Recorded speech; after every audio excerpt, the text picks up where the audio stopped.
Armor by Emmie Christie. George dumped the 50-pound bag of cockroaches in the hole and flashed a thumbs up for the cameraman. "One of the worst environmental conundrums fixed," she said to Tommy, the reporter. "It only took us 150 years."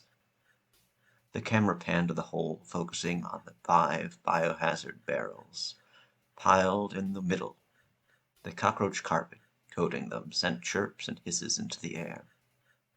The camera rose to show the rest of the biohazard site, hundreds of holes filled with barrels and roaches. "Funny. I can stand in front of something like the plagues of Egypt, but people still terrify me." She muddled through grad school, defended her dissertation, and climbed her way to the top of the research chain. But speaking in front of a camera to thousands of people, out loud, that required a degree in badassery she had never achieved. "Can you walk us through what's happening here?" Tommy swept his arms out to encompass the pit of ever-shifting insects. "Also, from a distance, I mean. A sprintable, they-won't-swarm-me distance." Georgia laughed. Of course. They'd known each other since high school. He hadn't lost his sense of humor even after everything. "Cockroaches have evolved over the past 50 years to possess immunity to all pesticides. They're like miniature tanks. We've tried to figure out how to kill them when we never considered how helpful that armor could be as its strength. Just a few more moments, then I can stop talking." She waved at the biohazard site. Each hole contains around 5 barrels of nuclear waste. Another we had no idea of how to destroy, at least not without accidentally blowing up Earth. It turns out we were looking at the cockroaches as a problem when they actually are very helpful. What could she fix using her stutter? Her researcher's mind zeroed in on that incongruity inside herself, her problem. She'd viewed her speech as an issue for so long, for something to overcome. She hadn't considered that it could be a strength in another way. Cockroaches are natural recyclers. They eat just about anything. Their digestive systems break down the radioactive material in fast forward, so that instead of waiting 1,000 years, we wait all of 3 weeks. "But could radioactivity affect them further and evolve them into something even worse?" Tommy asked. Georgia held up her hands. "I'm not denying the possibility, but I'm more worried about what would happen to us if we leave the nuclear waste in the ground." "That's it. That's what I want to stop from happening ever again." She swallowed. "We gathered these barrels near elementary schools in Michigan, in my hometown. They collected dust there for 5 decades." Tommy blinked. He hadn't expected her to talk about this. Neither had she. The court case against the school had dominated the headlines for months, and she still hadn't come forward to testify. They'd remained silent for so long, afraid of the repercussions. Time to speak up. Time for her to change things. "I talk this way for many reasons. The schools reported high levels of child disabilities and conditions after 5 years, but no one thought to move the barrels until Congress's new law came into effect, and it forced them to." Her stammer lent her a kind of different strength. Credibility. Armor. "However, as our leaders like to say, planet saved is a planet earned. We didn't to deserve Earth before, but we are trying to do our best by it now. Well, it seems that you are taking care of a serious issue we have faced for a long time. Tommy faced the camera. When we come back, how to install IKEA's DIY solar panel kit in your home. More on this after the break. He smiled, and the cameraman signaled that the segment had ended. I'm gonna go wait in the truck. No offense, lady, but I'm not a bug person. He jogged back to the news vehicle. After a few seconds, Tommy spoke in a low voice. Are you sure you want that to air? The school might sue you for slander. I'm counting on it. Tommy's mouth hung open. You know, I had to put in that bit earlier. People are afraid of cockroaches turning into miniature hulks. He gestured at his cameraman in the distance. Can't say I disagree with him. We both know it's possible.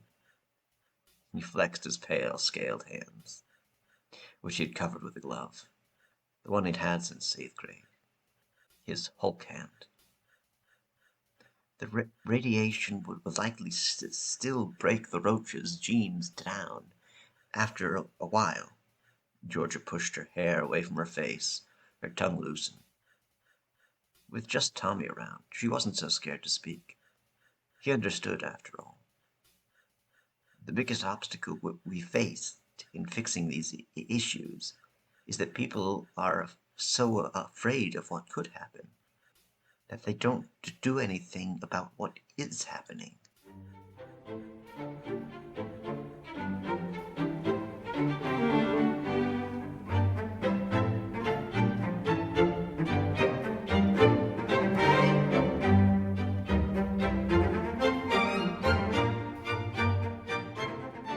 Hello, everyone, and welcome back to Utopia Science Fiction Magazine, the podcast. Today, we are joined with our special guest star, Poetry Editor Lynne Sargent, and our Design Editor, Jonathan. So, hello, everyone.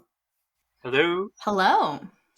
And today, we are going to talk about our favorite utopias in science fiction and fantasy. So, to start us off, Jonathan, what is your favorite utopia? I'm afraid I'm going to have to go with the cliche for this one. Sort of. It would have to be Star Trek, but specifically the movies Wrath of Khan, Search for Spock, Voyage Home, and The Undiscovered Country. The Voyage Home is amazing. Best Star Trek movie out there. So what do you think makes them utopias? In the original series and the movies, there's a lot of implication that while things are certainly better than they are present day, they haven't quite solved the scarcity issues, and that's one of the things I actually like about it, is that there are still some pretty strict limitations on the tools and technologies available to them. So it's like it's an evolving So it's utopia. a little bit, yeah. You know, it was before the infamous Roddenberry box, which started in TNG, where humans couldn't get angry, or you wouldn't have heated discussions, or there wouldn't be major disagreements or personality clashes, because he thought that humanity would somehow evolve in the next 300 years to be beyond those things. And my understanding was that they'd said, that the humans shouldn't be too emotional, so that it heightened the emotions of like alien characters, whatever that means. Yeah, basically humans were supposed to be almost perfect.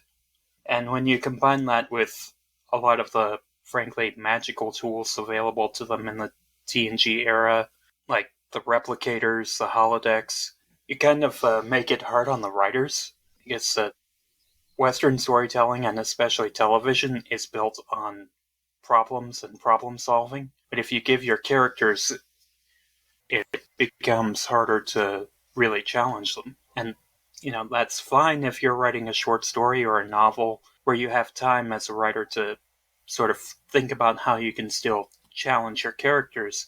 On a television schedule, that is a nightmare.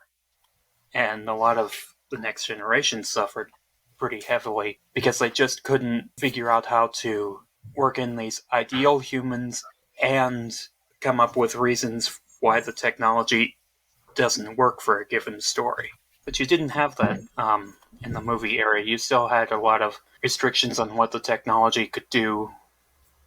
The people could still be deeply flawed, whereas that just wouldn't have been allowed under early TNG. So, which of the 4 movies that you named do you think is the most utopian? And why is it The Voyage Home? Sorry.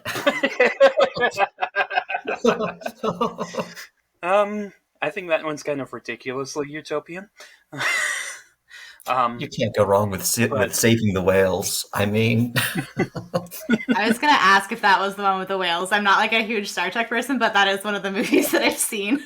Yes, that is the one with the whales. Closest thing to a perfect movie I've ever seen. I'm going to have to go with The Undiscovered Country. That is a good one, too. Yeah, it's my favorite of the original 6 movies.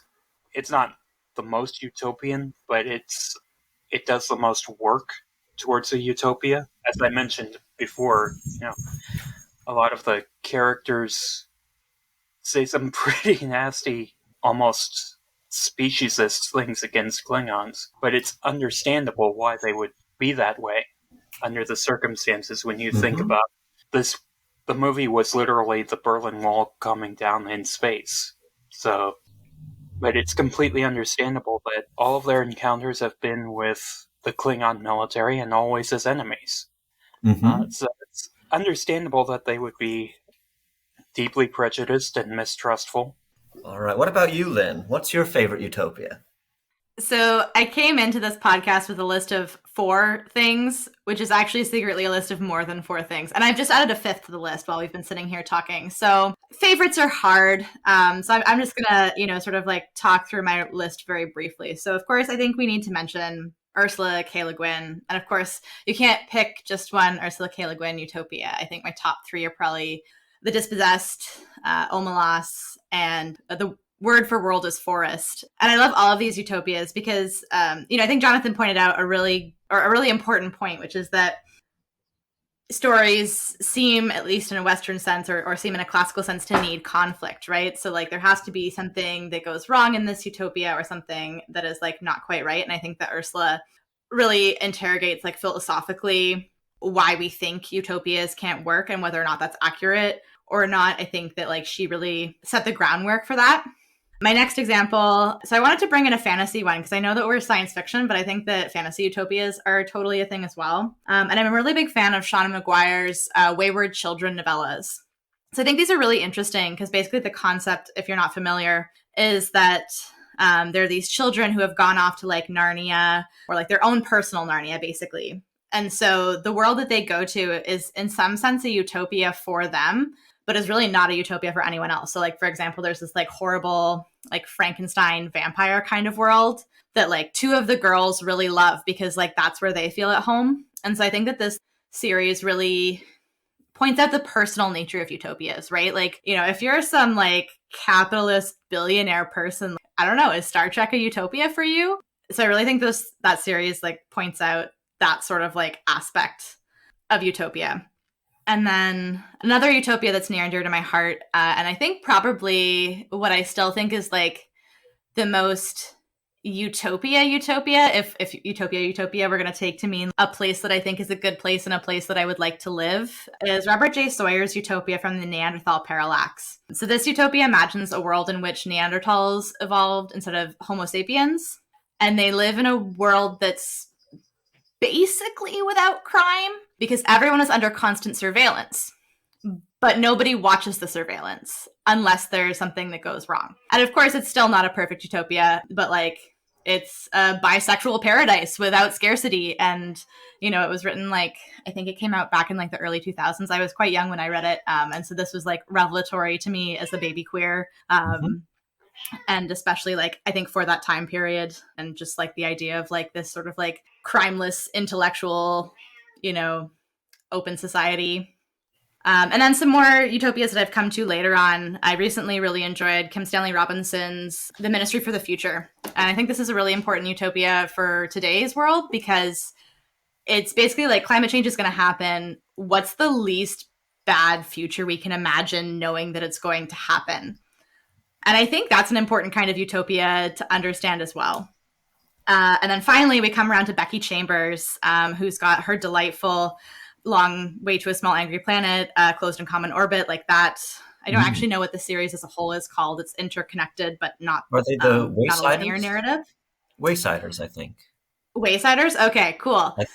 And I think that one's really great, especially the most recent one, which I believe was A Closed in Common Orbit, because it's the utopia where it's very much man versus nature, where like the world is somewhat utopic and all the people in it have really good intentions, and we can still have reasonable disagreements, and we can still have a hard time handling our emotions sometimes, and we can strive to work together, but it's still involving as striving, and that's where the conflict comes from. And I think that's really cool, and I would love to see more of that in utopias going forward as well. Anyways, that was a really long list. I'm sorry for talking so much. No worries. Is that a cat that I hear in the background, or is that my cat? It might be my cat. Yeah. I'm sorry. We have an extra guest star, the cats. What she was just saying is a lot of what I like about TOS era, Deep Space Nine, and the current round of Star Trek. So that's the Discovery. Mm-hmm. And also Picard, or do you not leave, or do you not close Picard in that? And all of the 15 other Star Treks going on simultaneously. It's too much. I definitely include Picard in that, because I feel like they finally have put the Roddenberry box in the garbage pail where it belongs. So the real reason that I went last here is that you could all I had like 5 or 6 choices, and I figured you would all eliminate some of them. So all that I have is what's left over. I was also going to say Omelos. The word for world is forest is also like fantastic. I was also going to say Star Trek, so I'm glad someone also said that. My choice is Sector General novels by James White. They are set in this universe in this giant like space station that serves as a giant hospital. And there's almost no direct conflict observed in the novels. It's a kind of pacifistic society, and you see these kind of things like war and conflict pop up, but that's not the focus. It really rarely happens. The focus is basically overcoming prejudices and overcoming differences. But I like it because it is pacifistic, and there isn't really like an enemy that's bearing down on you. It's like making me think of another utopia that I didn't talk about, which is The Good Place, right? And just like the idea that utopia doesn't mean that things aren't hard and that there aren't challenges. Like I think we can imagine utopias in which everything is good and it's still hard. I really like the sound of this that you're talking about. This sounds really cool. Oh, it's a fantastic series. I think other utopias that kind of deserve a mention, although it's definitely not my favorite. There's a lot of things wrong with it. Plato's Republic kind of builds up this idea of a unique society. And the only thing I really like about Plato's Republic is the fact that philosophers should be rulers. And as a philosophy major, I support this. So I have a recommendation for you then. Joe Walton has a whole series. It's called the Thessaly Series. Mm-hmm. And she basically is like, what if Athena decided to make Plato's Republic on the island of Atlantis before it sank? With robots. With robots. The robots. With robots. Perfect. Wow. I like this. I'll have to check it out. It's definitely one I recommend to all of my philosopher friends. That is great. I was going to say Sultana's Dream, which we actually covered in an earlier podcast. We did a discussion on, is also worth noting. It's like a feminist utopia written in the 1800s. And so not all of the ideas are modern, but it basically takes the men out of the equation and puts the women in charge. And it's this idea of this person who lives in India, what their life would be like if gender roles were reversed. Yeah, I feel like that was a lot more acceptable probably back then than now. Like I feel like, you know, you see these sort of like Twitter flame wars about these like reverse gender utopias or whatever, which I think really points out too, like how far do we want our utopias to go? Is it okay to just reverse the power system and again make that a utopia for someone? Is there a utopia for everyone? I like to think there's a utopia for everyone, but I think those kinds of reversal type things really illustrate that there is a tension there. Yeah, definitely. It shows an evolution in thinking as well. Mm-hmm. So there are a bunch of different kinds of utopias. Utopia isn't just one thing. There's ecological utopias, there are economic utopias, there's technological utopias. And all of these things have different aspects to them. There's different kinds of utopias too. So what do you think, what kind of utopia attracts you the most? Which one do you feel the strongest about or like the most? Jonathan, what do you think? I guess I'm most attracted to utopias where there's still, I guess, adventure to them. So things like Star Trek, Dinotopia. Dinotopia. Very strong one. So what kind of utopia would you call Dinotopia?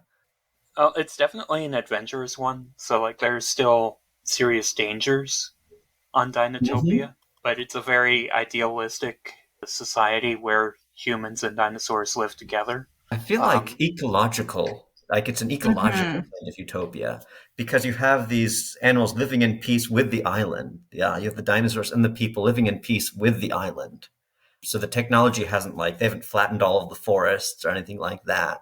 There's a very good balance between technology and the ecology around them. So maybe in ecology, would you say? Yeah.